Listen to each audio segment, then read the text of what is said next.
well, we're disappointed, and St. Cloud played a great game, so I'll leave it at that. Questions? Coach, John Wagner from the Toledo Blaze, could you talk a little bit about the second period? What was it, an adjustment they made, or just talk about what happened in the second? Well, I thought they did a really good job of clogging up the neutral zone, and we turned pucks over. And when you do that, generally you're going to give up chances against, and they took advantage of a couple of them.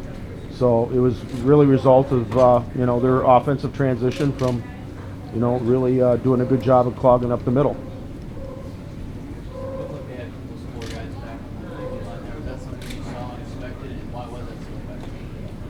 Oh, yeah. I mean, we saw some of it, but we had prepared for some of that as well. We just didn't execute as well as we should have. Getting through the neutral zone. That was the difference in the game. Coach, did you feel that Summer made some mistakes on those goals, or was it more defensive letdowns? Well, I think it was a couple rebounds he gave up were not real good rebounds, but I think there was breakdowns in front of him too, so it wasn't just him. Anders, will you talk about the first period, the goal that was disallowed? What, in your eyes, what happened on that play? Play happened so fast. You're trying to get it back to your stick. Just went to the goalie instead. I mean, it was clearly a kicking motion. I mean, I just tried to get it back to my stick, get it to the net. I mean, that's just a reaction play at that high speed, at that fast of a game. It's unfortunate it was that clear on video. And guys, for both of you, will you talk a little bit about the emotion on the bench after that? You had given up the goal, but potentially gotten a tying goal like just moments later. Did that change anything on the bench for you guys when it was disallowed? I don't think so. I think everyone kind of knows on the bench, on the ice, when a play is going to be disallowed. So I think they played a great first period, especially in the second, not being able to get shots on net. That's why they were able to take that 1-goal lead and turn it into 2, 3, 4.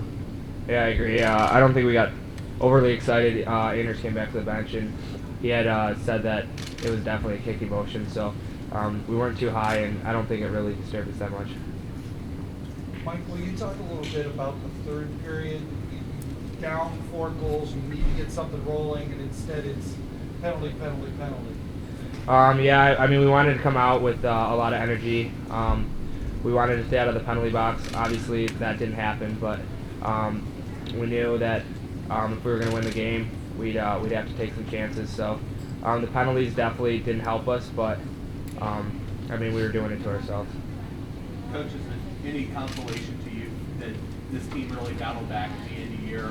You guys had a little bit of kind of a rough patch kind of in the middle of the season, but you came on strong and just kind of getting going for one game. Well, hey, listen, I'm proud of this group of kids regardless. They had a good season, not good enough. That's plain and simple. I think that until our program wins the national championship, I won't feel like we've, accomplished what we set out to do. Anders, what was, I guess, the bench like when you're down 4-0, the game has kind of gotten away from you? What was the feeling there? It's tough. I mean, you're down 3-1, 3-0, 4-1, what have you. But we got to stick by each other, have each other's backs, battle through the rest of the game, and we did that. We showed a little bit of resiliency at the end. I mean, we just couldn't get our bounces in the third period. But it's difficult. It's hard to come back from 4-goal deficit. It's hard to come back from a 1-goal deficit, especially at this time of the year, and we didn't do it. Coach Jackson, when you talk about did you notice, was your team as fast as it was at Joe Louis? I want your opinion on that. Well, speed, a lot of speed is created through puck movement. And, like I said earlier, is that I thought we were making too many mistakes with the puck through the neutral zone, which makes you look slower, I mean, that's what happens when you're, St. Cloud, like I said, clogs up the middle really well, and that is what happens. That's the end result. No, we didn't look the same, but we weren't playing, a team that plays the same way either. Coach, obviously it's a small senior class, but could you comment on four great kids. You know, I'm extremely proud of them and their careers. You know, they're all going to graduate with a degree from Notre Dame. They were good citizens off the ice. They were, you know, great as far as coaching them on a day-to-day basis. All great kids with positive attitudes, and they've all had their ups and downs. And I mean, we had one senior who wasn't playing tonight, but they've all maintained a good attitude throughout their entire careers. So if they were in the lineup or weren't, I mean, they basically strong character kids that are going to have bright futures ahead of themselves. Mike in the third, is that just that you could get him on the ice as a senior in last game? Yeah, but he's also trying to get some kind of a spark.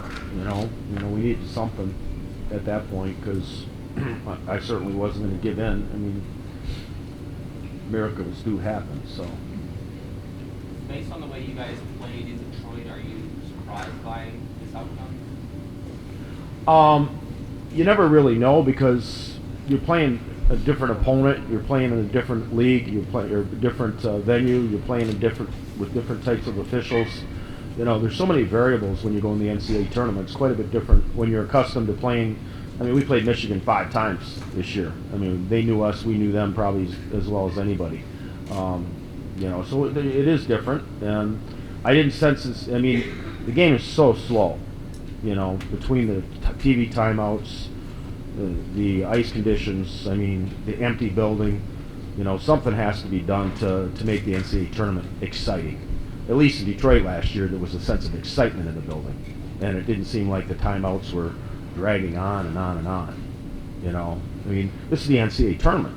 Is anybody watching college basketball? It's not like this. You know, something needs to be done.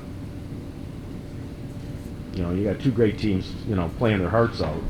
You know, you think there would be a better environment, and I'm sure it's the same up in Grand Rapids. So What suggestions do you have for that? it's not for me to decide. Any additional questions? Campus sites, maybe.